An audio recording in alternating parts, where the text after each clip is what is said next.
I'm walking down the street. I do want to say to Doni and many of you in this room that over a very long career in this city, all of you have helped me and my colleagues tell the truth and to try to tell.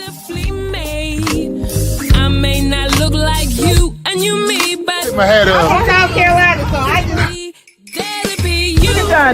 What does this event mean to you, Miss Peggy Moss? Oh, my heart. Happy 20th anniversary.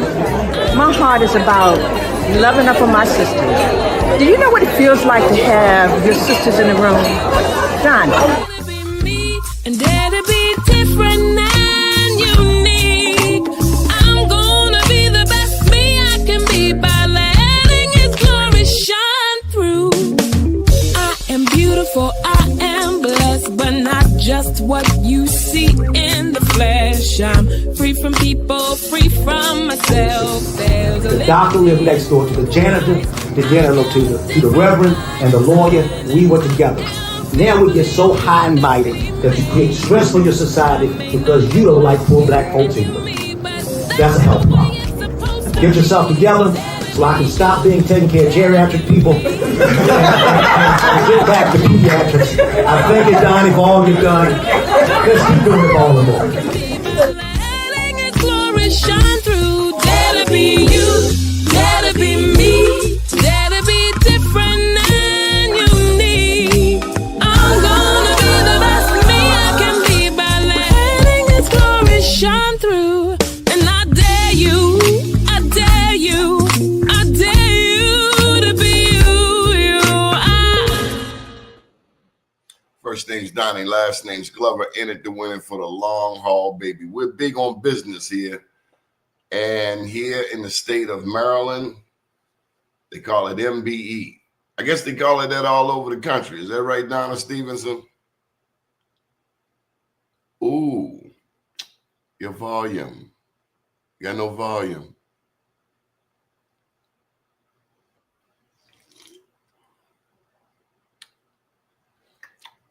MBE is minority business enterprise.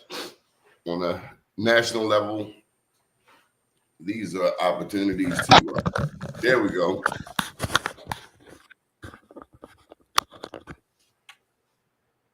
There you go. How you doing? I'm doing good. Do you hear me better now? Sure do. Okay, awesome, awesome, awesome. Yes, indeedy. Yes, indeedy. That's minority business enterprises, and the world wouldn't function without them. And this goes back to the days of Congressman Perrin J. Mitchell. Oh, definitely. And honestly, Doni, even before then, I think the beautiful thing that Perrin J. Mitchell did was to put it in legislation, right, to ensure that there would be representation of small businesses in the federal government procurement. And the reality is, and I was explaining this to some of my newer team members, when you start connecting the dots, it's easy to see why engaging small and minority-owned businesses is so critical. You know, the roads we ride on and the bridges we cross and the buildings and libraries, all of those things are possible because we pay taxes. Right? It's not like we just got a big old money machine sitting over in Washington or in Capitol Hill. We pay taxes every day, every week. And so it's important that if we help these, this infrastructure be built, that we participate in that part of the commerce. And this came about essentially because of the historic discrimination, first against blacks. Yes. Yeah, first, and that was brought to his attention and to others, that these major construction projects were taking place, and the federal dollars were being used for these projects to fund them. And the Black contractors were not being given opportunities to participate on those projects. And so there have been a number of lawsuits over the years that have led to support for minority businesses to be included. One of the famous cases is the Croson case. But then there have been other cases, of late that are showing that in spite of being still discriminated against even today, and you know how long ago, it's almost 40 years since Parent Mitchell passed or led the passing of this bipartisan law, right? But now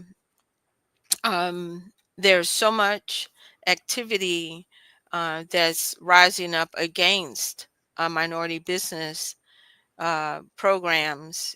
And so it's as if folks have forgotten where the money comes from. That inclusion has led to positive economic impact, right, all over. So we have to kind of, take our calculators back out for those who don't get it, and start reminding them of the benefit that small businesses and minority-owned businesses bring to the U.S.'s economy. Now, you mentioned the Croson case. This is the city of Richmond versus J.A. Croson, Croson Company. And in 1989, this was the case in which the United States Supreme Court held that the minority set-aside program of Richmond, Virginia, home of Maggie Walker, which gave preference to minority business enterprises in the awarding of municipal contracts, government contracts, was unconstitutional under the Equal Protection Clause. The court found that the city failed to identify both the need for remedial action and that other non-discriminatory remedies would be insufficient. And this is essentially stating that the white men pushed back and said, there's no need for set aside contracts. Yeah. Because there's no discrimination in America. Exactly. And we know that's not true. It wasn't true then, and it's not true now. The pushback. And that's what this is all about, the pushback. It's the pushback. If you will, I just want to acknowledge those ancestors, like Raymond V. Haysbert Sr. Without a doubt, my hero. Like Robert Lee Clay. Absolutely. Like Arnold Jolivet. Yes, our heroes. These were gladiators who had different styles of fighting for us. Yes. But their sacrifices. Ray Haysbert used to say, we have our civil rights. Now we need our what? Silver rights. There you go. There you go. Yes, indeed.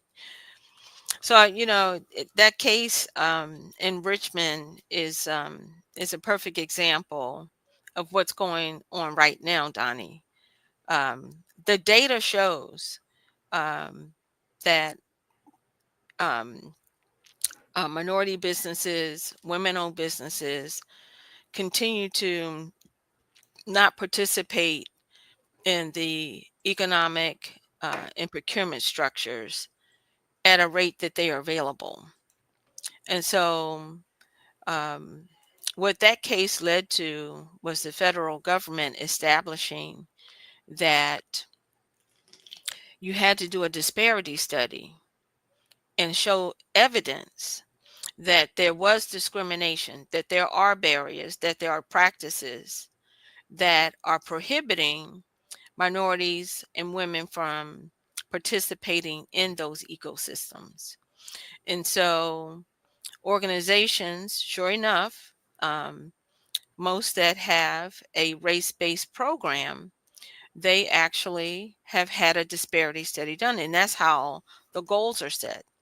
So that establishes the predicate for an organization to have a minority business program, because the organization first has demonstrated that there is discrimination, and that the federal judges did support that it's important to remediate that, right? It's unconstitutional. So, but these days, right now, Donnie, some people don't care about that. They don't care if there is evidence. So, we have to, start being prepared on, and take some proactive measures on So how we're going to deal with that. in the sense of education, there is the federal program, and and you're more versed than me, commonly referred to as the 8A program, federal 8A program, where you have 8 Right. years to be in the system, in the federal system, to get federal contracts. Yes. One can, to my understanding, become a millionaire once you make it through getting certified. And then there's the state contracts and the local contracts. And although he was probably my least favorite politician, Martin O'Malley pushed that envelope Yes, he as did. mayor of Baltimore. And I figured because he was a white guy in a majority black city, he had to do something to appease the upper echelon of the black community, i.e. the black business owners, because he was locking everybody else up. Yeah. And then when he became governor, he did push, if I'm not mistaken, he was responsible for pushing it up to 25%. 25%. I'm sorry, I think it went from 25 to 35%. Okay. Yeah. Yeah. Now, when I talk to people who do the audits for the state, Oh, Donnie, you're going to step on some toes this morning. well, What did the audit say? this is before we even got to Governor Westmore. We're talking about 02. Yep. Or actually, when he became governor, O'Malley became governor 06. But nonetheless, the numbers haven't changed. Instead of, you can raise the percentage to 50%, but in reality, my understanding is that black businesses get 1 to 2%. So it is a little more than that, Donnie. There are some departments in the state of Maryland that do not reach the desired participation, but there are some. Many of the DOT agencies do reach those numbers. They have leaders that have made sure that their organizations have the processes in place, right, in order to operationalize what it takes to actually determine the firms that are available, to get them access and make them aware of the opportunities that are forthcoming, and then to make sure that the contractors, whether they can participate as joint ventures, whether they participate as primes or subcontractors, that they do participate, right? So we do have some that are walking the walk, and they're talking the talk. So, but there are some that need to step up for sure, for sure. When this Governor Westmore first came in, I remember he said in the first 90 days, in the first 90 days, he wanted a report from all of the agency heads. Yeah. As to what you guys are going to do to get these numbers up. Sure did. Sure did. I have not heard anything else since. Well, actually, Donnie, and I haven't done the research on it, but I did see on Facebook a post that the governor recently signed a new executive order related to the minority business. Now, I can't speak to it. I do intend to research it and find out. But I saw a picture with Delegate Scott Phillips and some others where they had, I guess, maybe there's a recommitment. But I will say, Scott has been pushing the envelope. he Delegate. has. Absolutely. And he's one of my heroes too, right? We talk about the work of Perrin Mitchell, and I'm glad there are people like Scott Phillips and Yes. um, Arthur Ellis, Antonio Hayes, and others Yes. that are still walking those halls, right? To make sure that our participation is important. So a few years ago, this was right as Scott came into office as a freshman. He and others um, sponsored a bill for performance scorecard for the minority business program, right? Such that agencies on an annual basis are supposed to report out on exactly what their achievements were and exactly how they did it. Um, the interesting thing about Maryland, and I do business throughout the country with organizations and get to see the types of policies that are in place. I get to see the way those programs are being implemented, and if there's transparency and accountability around them. And in this particular case, Maryland has some of the most robust policies, some of the most robust laws in the nation. The challenge is enforcement. It's that accountability.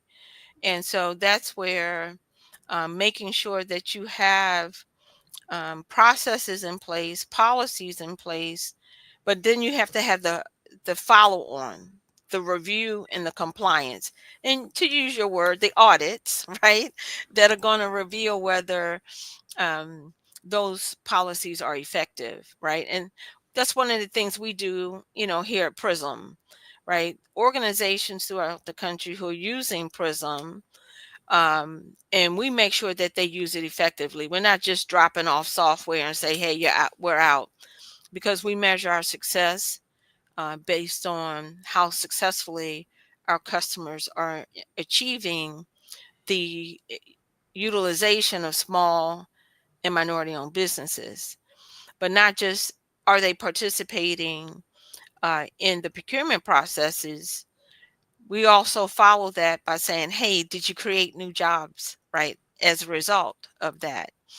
And so these programs should not be seen as they did in the past as being primarily social or welfare for small business. These programs really generate a economic Welfare. impact, Donnie. Welfare for black businesses. I'm telling you, that's the position some folks had. That, hey, Oh, just slide this slice over. It's like sliding a piece of pizza over and feed oh, them.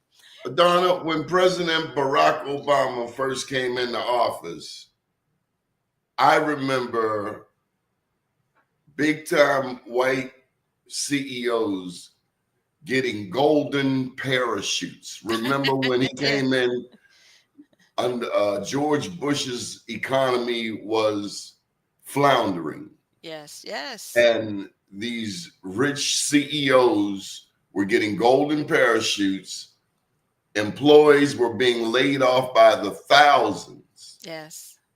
while these CEOs were getting raises, bonuses, golden parachutes. Wasn't that corporate welfare? Well, Donnie, it's interesting you say that. It was then. I even, when even not that far ago, just 5 years ago when we were going through COVID, right? And um, the federal government was giving out grants to combat the economic impact of the pandemic. You know who got a lot of that money? Remember, you probably, it was entities like Harvard and other, mega institutions that walked away with millions of dollars, even though they already had billions of dollars in their endowment coffers, right? So the people who least needed it were getting support. Absolutely, absolutely. Yeah. The irony of America. Donna, with this national pushback on minority business, it's increased this sense of white entitlement, as if nobody else is supposed to eat. And now the people pushing it are saying that they are being discriminated against. Yes, that's exactly what they're saying, Donnie, and it's not true. And that's why I say data doesn't lie, right? That's the The actual, audacity, that is insidious. yeah. It is cunning. It's diabolical. So it's interesting you say that. So one of our colleagues that's in a nonprofit organization, Franklin Lee, and I'm sure you know Franklin Lee, we're going to be speaking at a Breakfast of Champions event that they're hosting in New Jersey on January 30th. And we're going to be sharing just what you're speaking of, the irony, right? They are the very lawsuits that were brought against the programs in the past. It's like they've reversed them, as if, like you said, the irony in that of what is truly discrimination. So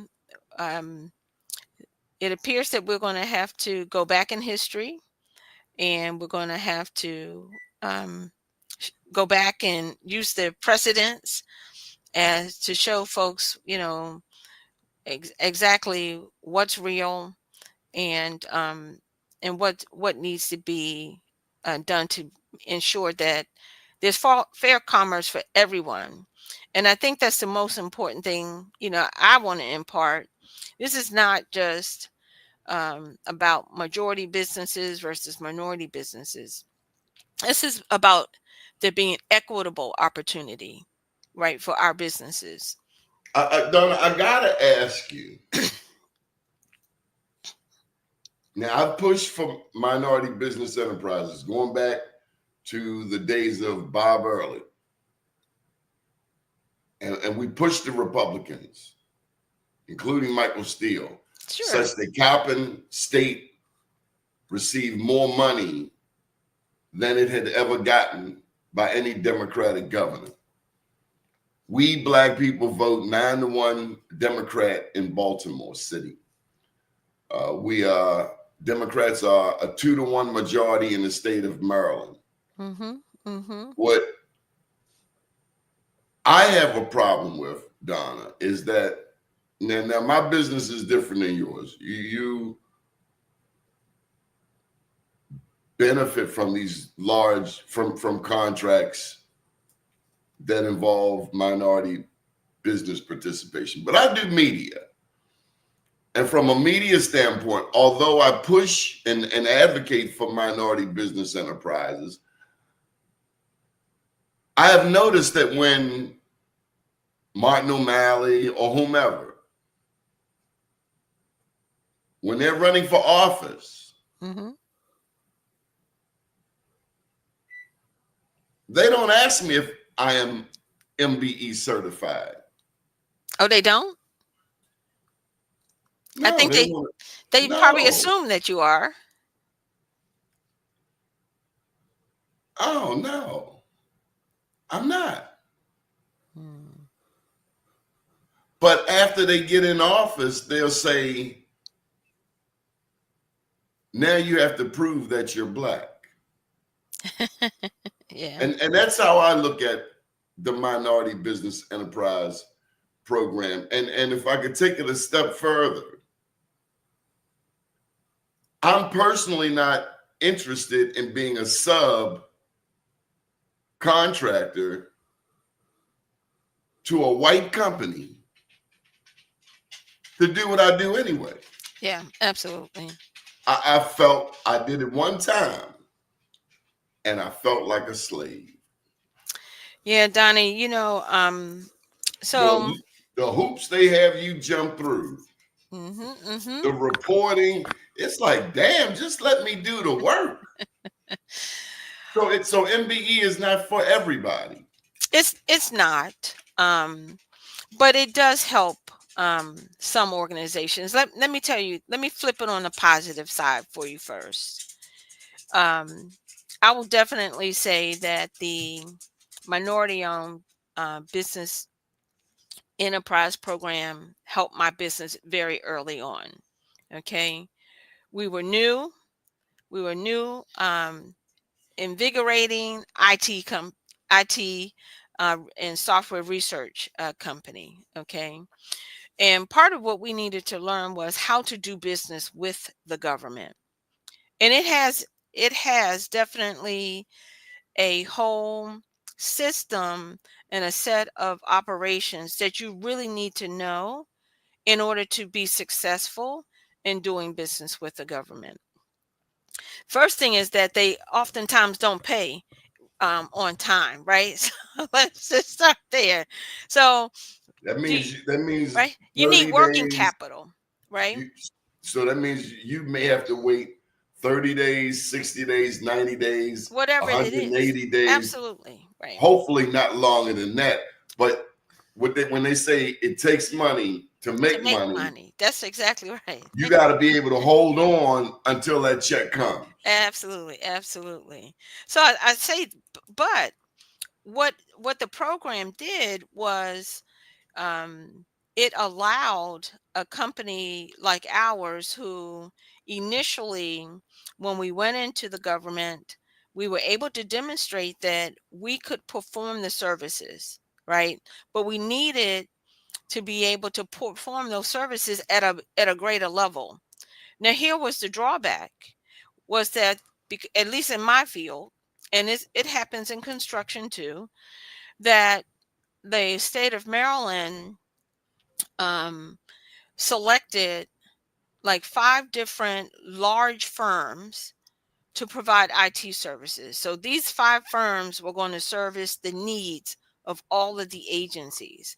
And this um, method of procuring IT services was being used throughout the country by states and cities in the same manner. So you hire a few of these large companies, IBM, the CSCs, and others, um, and then firms like myself, and even small businesses that may be not minority owned. Our opportunity was to support those large entities. They're called systems integrators to be able to deliver those services. So yes, the benefit that that the program gave early morning software was that the state said, well, you have to have 30% participation. And so because the program did dictate that you had to have participation, it did mean that those firms would turn around and say, okay, I got to go out and find the best of the best and find, minority owned businesses, women owned businesses that can support the state. And that program is one of the things that really gave us a leg up. Okay. It allowed us to be able to walk into those agencies and begin to provide the service. The customer already had a contract vehicle in place to be able to purchase the services. So that was a barrier prior to being able to be a subcontractor to our prime, who happened to be Verizon. Um, that allowed us to get access to opportunities that were larger than the typical small procurements that we had previously had access to. Now I'm gonna tell you the flip side, because that's the positive side. Our business was growing. We service probably over 50% of the state agencies. I'm gonna mention another very positive name, and that's Major Riddick. He was the chief of staff for Governor Glendenning, and he's another one that was highly supportive of minority-owned businesses and getting them engaged into the processes.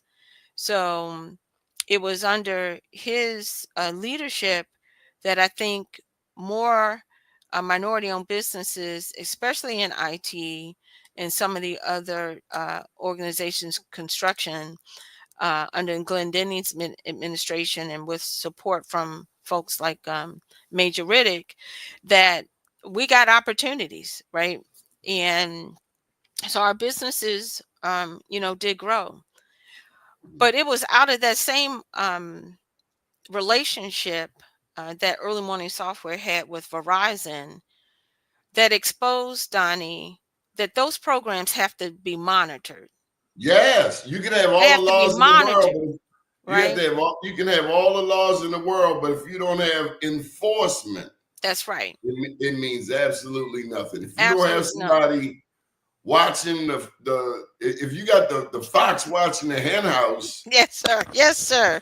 And for me, that's what the two Republican administrations did, Ehrlich and Hogan. It switched up the players. And the Republicans, from my standpoint, understood we better get some of these black people some businesses because they're trying to earn our vote. Where the Democrats don't have to earn our vote. And if the people out there hear anything from me today, I hope they understand that you can have a black president, a black governor, a black senator, a black congressperson. But if that black political power does not translate into economic development for the black community, we have nothing. That's absolutely right. So I want to just touch back on this whole concept of compliance, right? Honestly, Donnie, we wouldn't have created the product PRISM if it wasn't for the horrific experience that we had as a minority business enterprise, subbing to on that same particular contract I just referenced a moment ago. And it's on that contract that our prime decided not to pay us. Yeah. Right. I'm telling you, I've been there. I felt you ever hear that? Weber Shadwick. I was doing some work for him. Yes, I said it. I felt like Kunta Kinte. Okay. Right. The work that I normally do with ease, I got somebody, every time you go to work, you working, they standing over top of you. Hey, I need this report. It's like, damn. Yeah. This is what I do. Yep. So, it was out of that experience, Donnie, and it sounds like you may have had an experience similar to ours. Well, we were working for several of the agencies, and the Verizon has switched program managers. And so this program manager came in and, because we do, you got to do the thing, you got to get to know them, you got to make sure that they understand. Yeah, relationships are important, and make sure they understand what you bring and that sort of thing. Well, needless to say, we started seeing a change in our engagement with this new program manager. And next thing we knew, some of the employees that we had that were working on a project, all of a sudden they were leaving, like out of the blue, like what's going on? And then we would learn later that they went to work for another one of Verizon subcontractors. And we were like, what the heck? But then the worst of it came, Donnie, and I was actually out on maternity leave, and I get a call from our president, and she tells me that this project that we've been working on for 6 months, and our deliverable was delivered, and then they're telling us that they're not going to pay us. So this deliverable by itself was worth about $600,000. That's And the type of thing to have black people out in the parking lot waiting for you to get off work. I'm telling That's you. when black people end up calling their cousin in East Baltimore and say, I need you to go meet this person in the parking lot at 4:30. Yeah, Now, of Donnie, course, but we're not doing that. We're not going to do any violence. I'm just saying the I thought know does run across it my does mind. run across, but that because of the way I live and who I serve, I can't do those kinds of things, Donnie. I got to believe, and I continue to believe that, God always has my back, right? But let me tell you the good news that came out of that. We didn't get the money. Oh, they nearly put us out of business. Verizon put us out of business because not only did we not get that business, that relationship terminated. When I would go into the rooms with other contractors later trying to get business, well, Verizon had told a bad story about us, right? They done badmouthed you. And so I would go into a new room with a new contractor, and they would lean across the table, Donnie, and they would say, I want you to know the MBE goal is just a goal. So in other words, they had talked, right? So You were what we call whiteballed. yes, Not I was. Yes. And not we don't use derogatory black terms. I feel you. I feel you. So, that whole experience is what Would have made me mad. it was challenging enough, and sometimes you have to have challenges in order to realize that there's a problem that needs to be solved, right? And so it was because of that experience that we brought our product PRISM compliance management to the market 15 years ago. And Donnie, just like the jersey that I'm wearing, I don't know if you can see my 8 Oh, I know that they Ravens all day long. all day long, bro. This dude, Mr. Jackson, he's the GOAT, right? He's setting all kinds of records and And bringing a whole new level to this game, right? Donna, that's what I wanted to say to you, that even though we are being critical Yes. and real about the state of Maryland, Maryland is a national leader in MBE. So imagine. Oh, yes, absolutely. And I go to places like Little Rock, Arkansas, and it makes you like, damn, Baltimore, Maryland, the state of Maryland is doing better than most of the country. Yes, yes, yes. But it's still not enough. No, we can definitely do more, right? So I used to be able to say we're the model, right? Maryland's the model. Maryland's the model for policies. You don't need to write new laws, just check ours out. But there are some other organizations that we work with throughout the country. They've employed our software and they are cranking, Donnie. One of our neighbors, intentionally, they put the policies in place. They have the disparity study that shows the practices that need to change. They have the data that shows who has been underutilized and who's available in the market. So this is again just getting equitable opportunity to all firms in the marketplace. That is the key thing, right? This is not a red issue. It's not a blue issue. It's a green issue, right? All of our green tax dollars go in to these states, to these cities. So those green dollars should be spread out equitably so that all communities can thrive and flourish. And our software PRISM helps organizations understand that. Who's available? And let's make it easy for us to make those businesses aware that there are opportunities available. And then that gives the businesses the opportunities to decide, do I want to participate in this commerce or not. It's their choice, right? But the key thing is to be able to have the data and to have the practices. And so that's one of the things. I think there's still an opportunity for Maryland.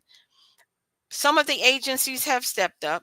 They use PRISM, they use other softwares like PRISM, but there's no software on the market as great as PRISM. That's why, again, I'm wearing my GOAT shirt today, because PRISM is the GOAT in this industry for managing small and minority-owned business programs.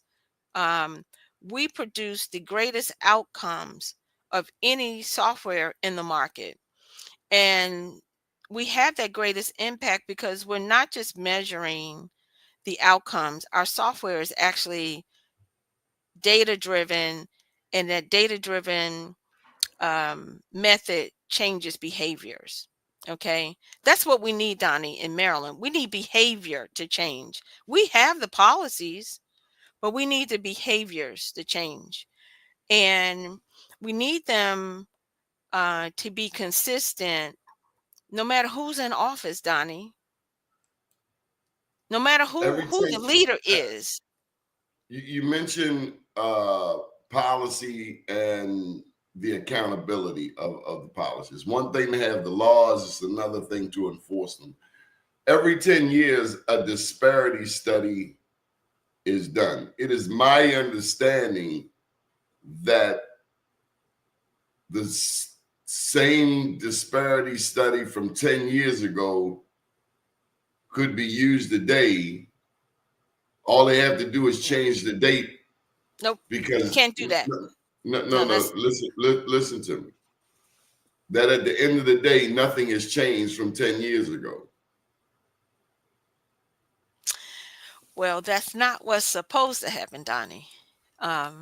We were getting 1 to 2% 10 years ago, and we're still getting 1 to 2%.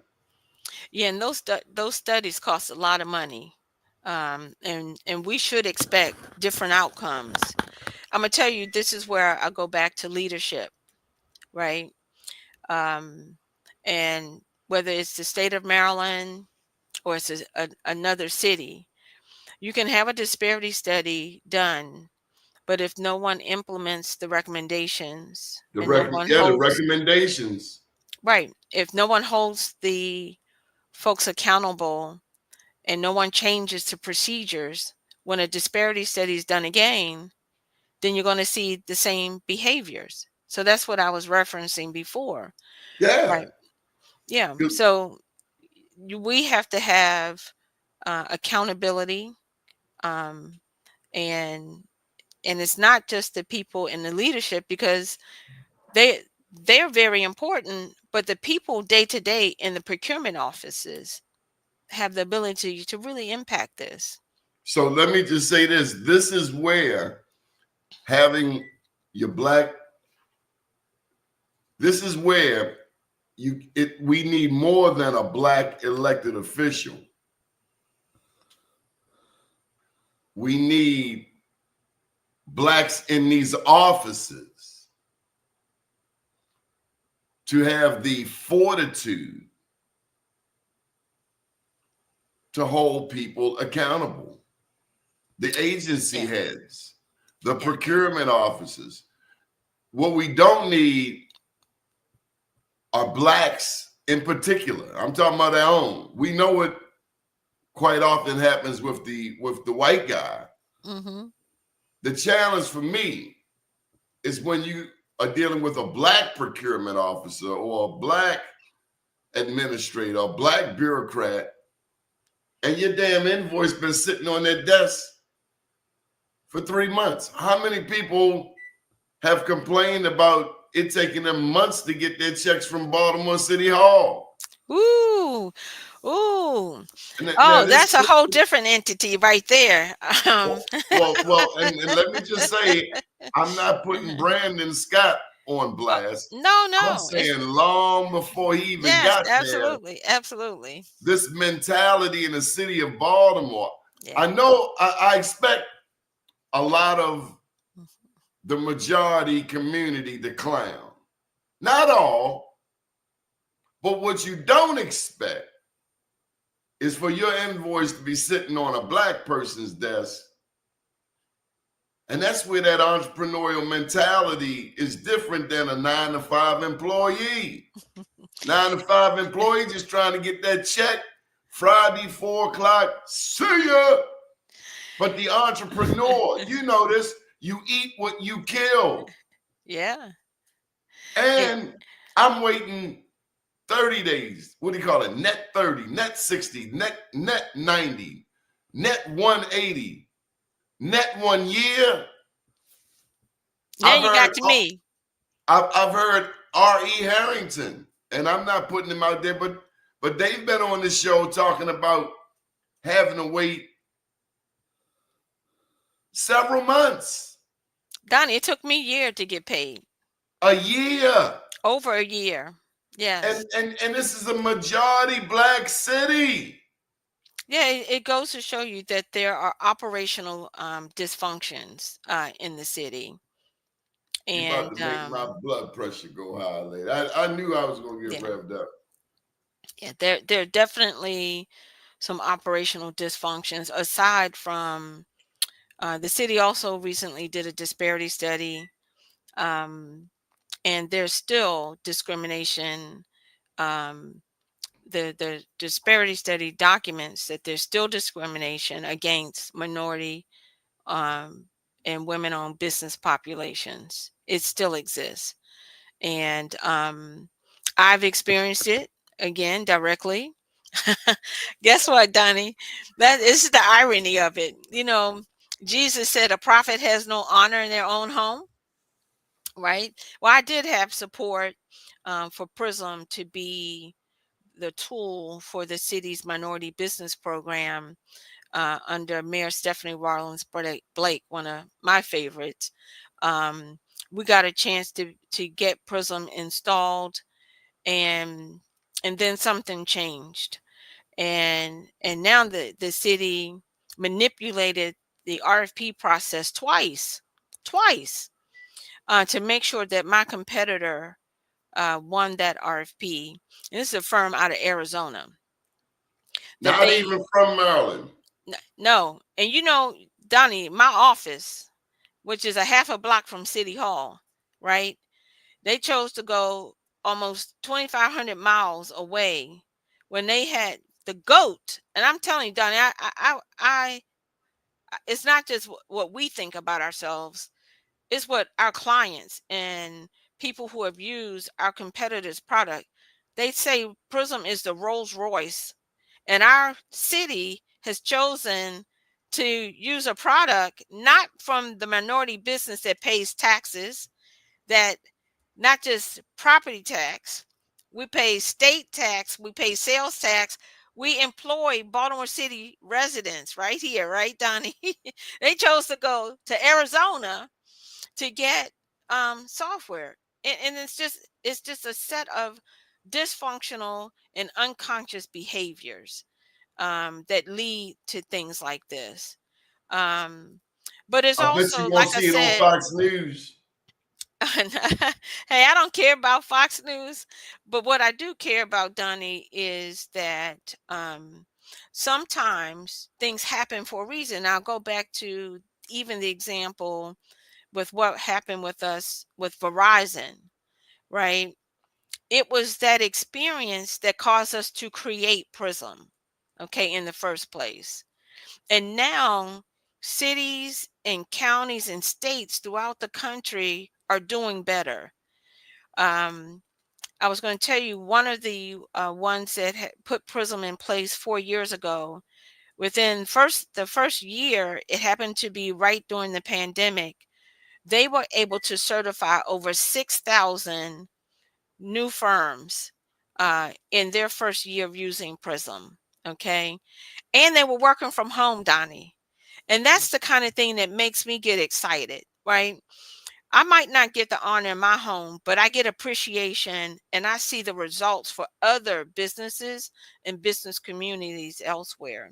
Don, I just want to jump and say I do care about Fox. And that's why we built a Be More News and a Black USA, because when I was first introduced to Black media in college, the first thing they had us watch was D.W. Griffith's The Birth of a Nation. Okay. One of the first feature films in the United States. It stereotyped Black people as having big lips, big eyes, afraid of one's own shadow. So if we don't have our own Black-owned news outlets, we can't discuss these topics No, you're without absolutely interruption. right. No, I you're don't see absolutely right. Mackenzie Frost going around checking on minority business. I don't see Mackenzie Frost. I see her going after our Black elected officials. I see the Baltimore Sun. When the man took over the Baltimore Banner, the man who wanted to buy the Baltimore Sun, he ended up, since he couldn't buy the Sun, he hired half of the Sun's staff.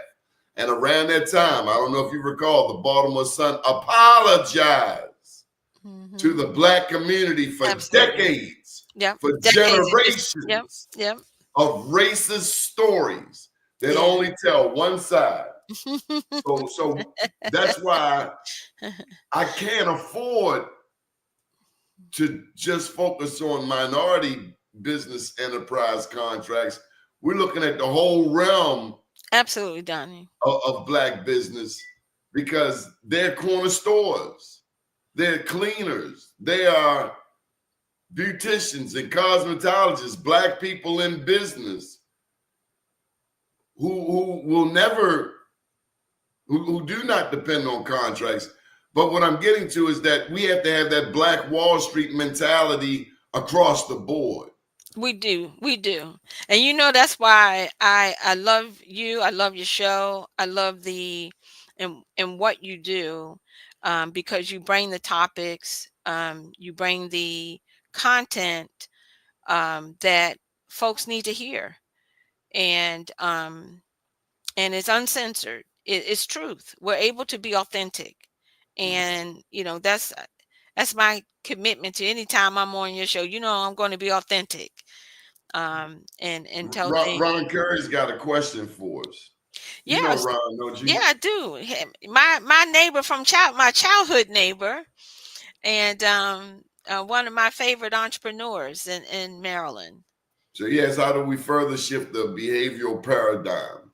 So that's where I was just about to share with you all that example of one of our customers that we started working with, because they did have leadership support, and I can't discount that at all. The leader does matter, but when the leader is there, you have to make sure that you can put the practices in place that can make a difference, right? And so that same client that I was speaking of earlier, not only did they automate their certification processes, so now they could actually identify the businesses, they know who's available, they could put that set of businesses at the fingertips of the procurement department and the end users, right?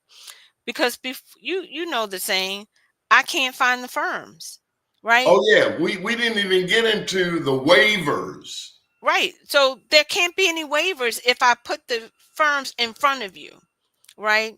So that's one of the things that I go back to Ron's question, is the behavior. You can't say, I can't find the firms. If they're using my software, the methodology that we give them, it tells them that their firms are available.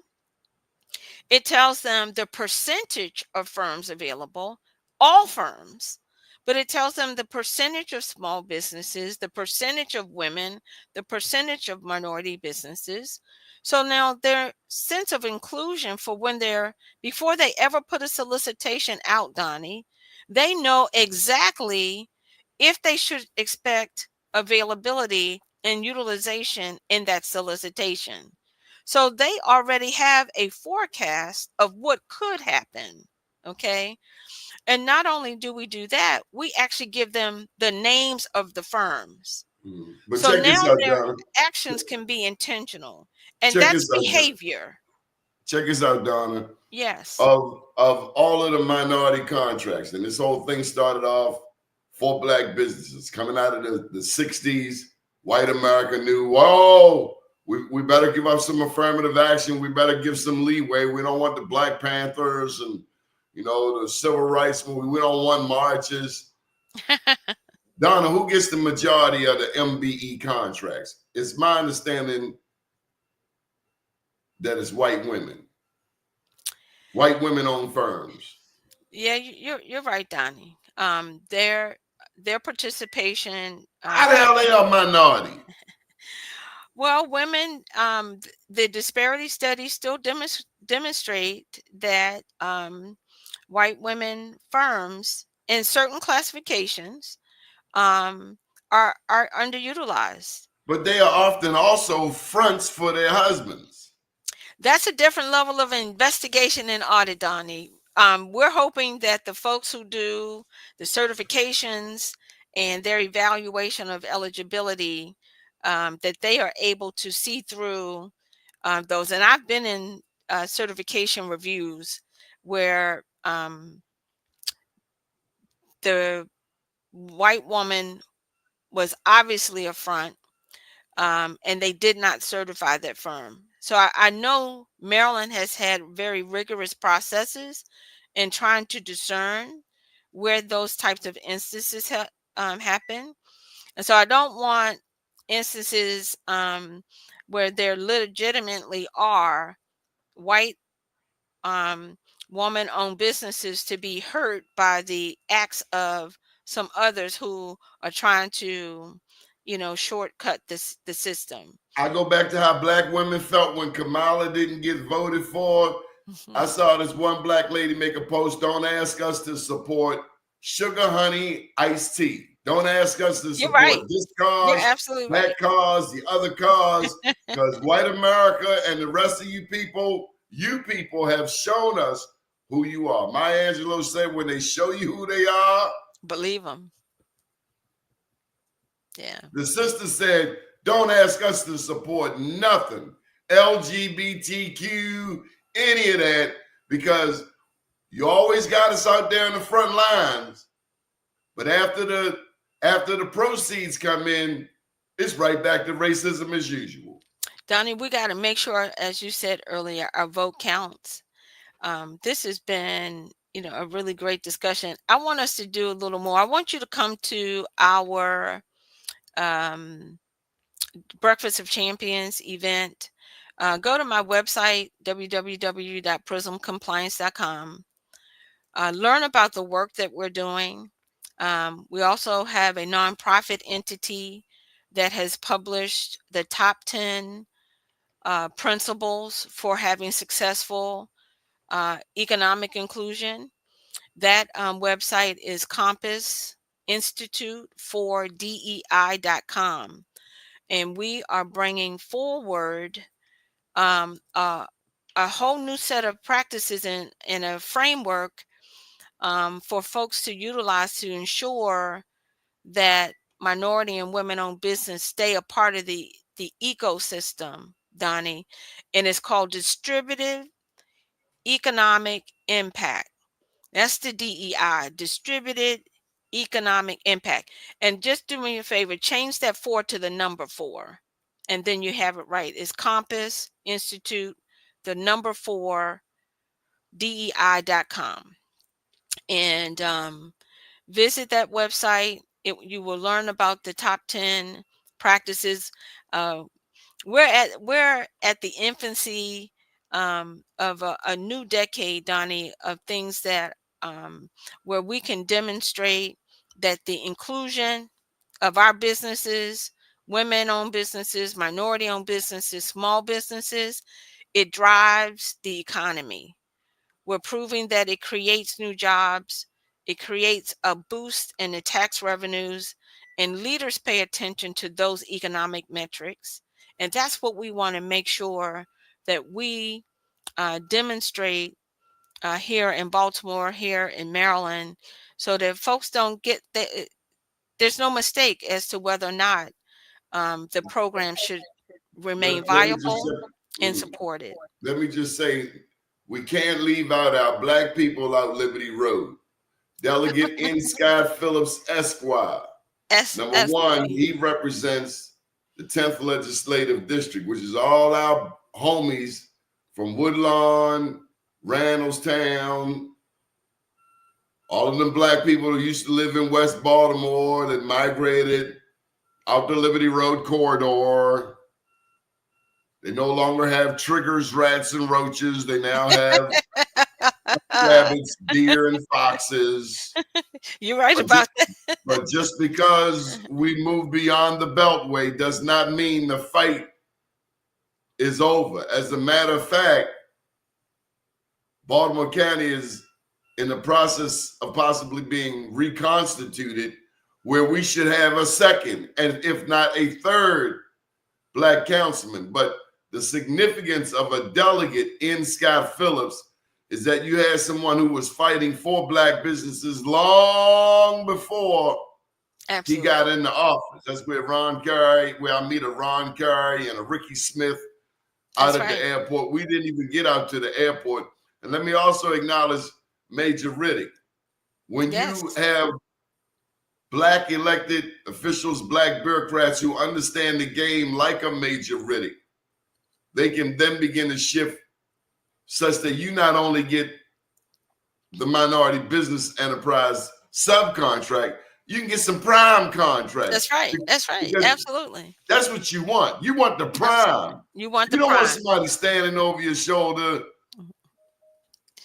I don't like when people stand over my father used to do that. I agree with him a lot. Don't stand over top of me. Doni, look, like I said, the minority business program is there. It can help somebody get their start, but it certainly shouldn't be their finish. We're going to have you also on at the Black Wall Street Expo. Let me just put that up. And you're going to be on this minority business enterprise panel. I'm so grateful for this. Big ups to Diane Bell. Tell me a kind word about Diane Bell. My adopted mother, because I don't want her to say, you ain't give me no play. Well, she's really not like that, but no, she's not like that. You know, Diane has certainly been a mentor and a friend for me, and a client actually, when she was at ABC, and that's Associated Black Charities. But Diane's helped me to understand the broader picture that the minority business programs and making sure that there was inclusion had an economic impact. And I can't underemphasize that, Doni, is when our businesses are included, we create jobs for minority-owned businesses at a greater rate than any other community. So it's imperative that minority businesses are a part of the mainstream procurement processes, not just in city and state government, but in the commercial realm as well. And that's because if you're in a city that's 90% minority, who's going to hire these folks? So either they're hired or they're on somebody's tax rolls of welfare because they can't get work. And so Diane's work demonstrated that over and over and over again. And so some of the practices that we then infused into our software helps to make sure that we can tell that story, that a very robust and viable business community for minorities is going to create a viable business workforce community. And who doesn't want that? Donna, let me just accentuate that point. Boyd, former Lieutenant Governor Boyd Rutherford used to say that all the time, that black businesses are more likely to hire black people than any other business. And this is particularly important in Baltimore. I live, and Be More News is based in 21217. So that means we have the largest number of returning citizens from a penal system that is the most vicious, the most diabolical in the world. Black people only make up 13 to 15% of the population. America makes up 5% of the world population. But America has 25% of the world's inmates. Barack Obama did say that. We have one in 4 incarcerated people are in America. And of those, 38% are black men. Black women are the fastest growing demographic. So when our brothers and our sisters, our sons and our daughters, in some cases our fathers and our mothers, when they come home from prison, because more often than not, they will come home, who's going to hire them? They have to have It a doesn't place. matter that you have a convicted felon in the White House. We all know felons can be president, so that's white. the greatest example. Your black self ain't gonna be president if you got a felony, Donna. I don't get what. And so we need politicians who are genuine. You can't just play. You can't just bring Dougie Fresh to the White House and have a hip hop party and think that means something to black people. Also, black people out Liberty Road have to be politically astute. Black people in Baltimore City are politically astute. Baltimore County, when is Baltimore County going to get a black county executive? Well, you know, they have an interim black county executive now. Some DeAndrea Walker. So yes, she just was appointed about I think a week ago. Yeah, breaking news. Yes, breaking news. Walker. DeAndrea Walker. Yeah, Google it real quick. Yes, we now have the first. I thought it was going to be Stacey Rogers, the former county administrator, but she retired. But about a week ago, 10 days ago, the county appointed and DeAndrea, I think her first position was the director of the Public Works Department. Then she became, when Stacey Rogers retired, she became the chief administrative officer. And now she is the interim county executive, having taken Johnny O's place. So I got to say this, and I'm glad to hear this news. This is just wonderful news. You know, Johnny O won by 17 votes. We did an event for Johnny O just before he got elected county executive. We had 30 black people out at Collins, out Liberty Road, when they were still out Liberty Road. Mm-hmm. And he won by 17 votes. So don't tell me your vote doesn't count. Damn, I lost my train of thought. Anyway. So much. Were you going to say something about the new county executive? We need to get to know her. I know she's what an interim. Yes. But just in terms of being politically involved and politically astute, there would be no Baltimore County surplus if it weren't for the black people who bought all them big old houses out Owens Mill. We contribute a lot to Baltimore County's viability. We have to learn that we have to go to Towson, to the county seat, to be actively engaged. If Julian Jones is ever to be county executive, and not only that, we got to have a replacement for Julian Jones.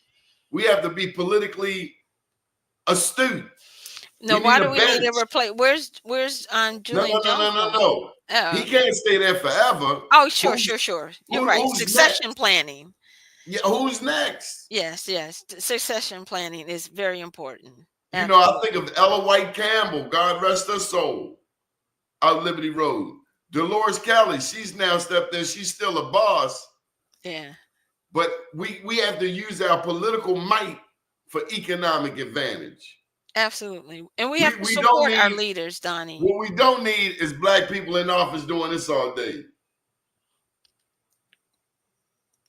Taking selfies for Instagram. Yeah. Donnie, we have to work across the aisle too, though. Huh? I said we have to make sure we work across the aisles as well, and understand the agenda across the aisles. and understand how to show how our intent and our work supports the things. I was in New Jersey and I had an opportunity to meet and share what I do with one of the Republican councilmen. And he said, Donna, as long as you are creating jobs in my community, you have my support. So I want to make Democrats have sure. to get that. Yes, I want to make sure this is, like I said, sometimes this is not a blue, it's not a red thing, it's not just a black or white thing. This is about a green thing, right? And when we can speak economic empowerment and economic impact, I think everybody can agree that that's good for America, right? And so if we can show those types of things, I think we can maybe come more together and understand that what we support supports what they support. I'd also add in that blacks in Prince George's County, blacks in Baltimore City, blacks out Liberty Road determine any statewide elected official. They do not get elected without winning that black support. So You're absolutely right. it's not enough to have a black delegate, a black state senator. We need one who understands power concedes nothing without demand. It never did, and it never will. And on that note, shout out to our Be More News 2024 Man of the Year, Senator Antonio Hayes, who helped bring $28 million over the past 2.5 years to West Baltimore. $28 million. That's bringing home the bacon. That is bringing home the bacon. And Donnie, I'm a part of that process too. I'm glad you're touching on that. And yes, kudos to Senator Hayes. He is certainly, I'm a champion, and I'm certainly a champion of him. I'm actually a part of a development team that is actually won a grant in that area, and we are actually starting to revitalize that area.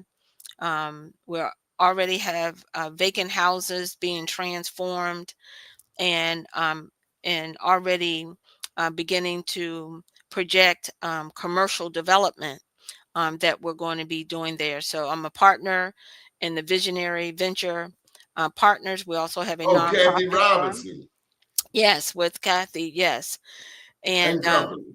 yep, and Visionary Venture Charities. So I'm the president of Visionary Venture Charities, and Gina McKnight Smith is the president of Visionary Venture Partners. Downey, I grew up in that area, and to go there now and to see what has happened in that community is a travesty. But we're going to It's be a been part of that neglect. change. It's been benign neglect, Yes. including by black elected officials Yes. who were busy putting money. You know the man's book, The Black Butterfly and the White Owl. The White Owl being from Johns Hopkins University down to the harbor, over to East Harbor. But the Black Butterfly is East Baltimore and West Baltimore. They can transform North and Charles overnight.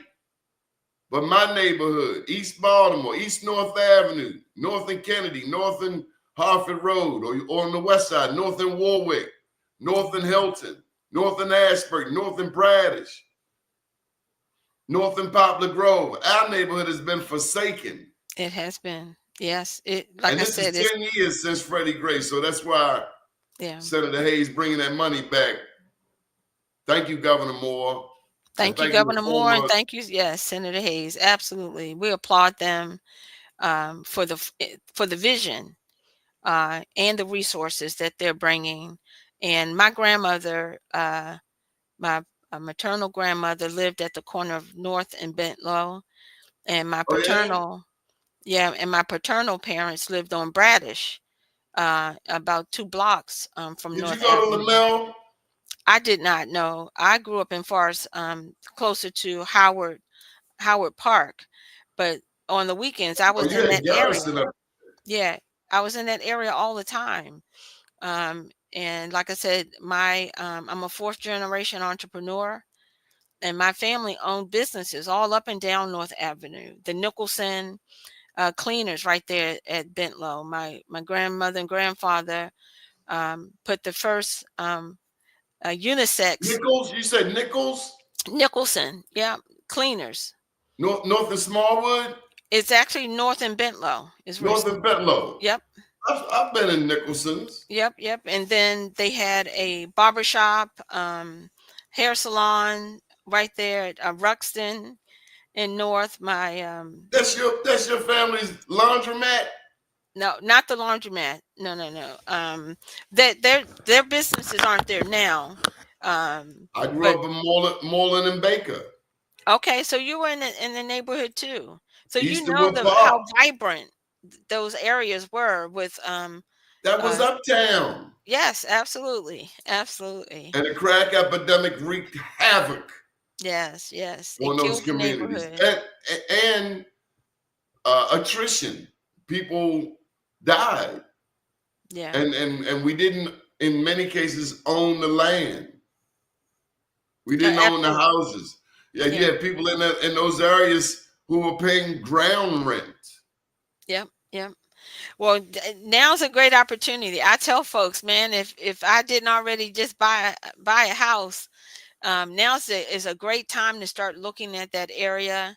If you go down to the area close to Micah, you can see the new townhomes that are being built, and that whole corridor is going to transform. And kudos again to the Wanada organization led by Chad, and the support Senator Hayes, is that they're not going to allow developers to come in and to inflate, the housing with extreme prices. So it's going to be affordable for folks to come in and live in and near Coppin and up and down that corridor. So I'm excited to be a part of that transformation.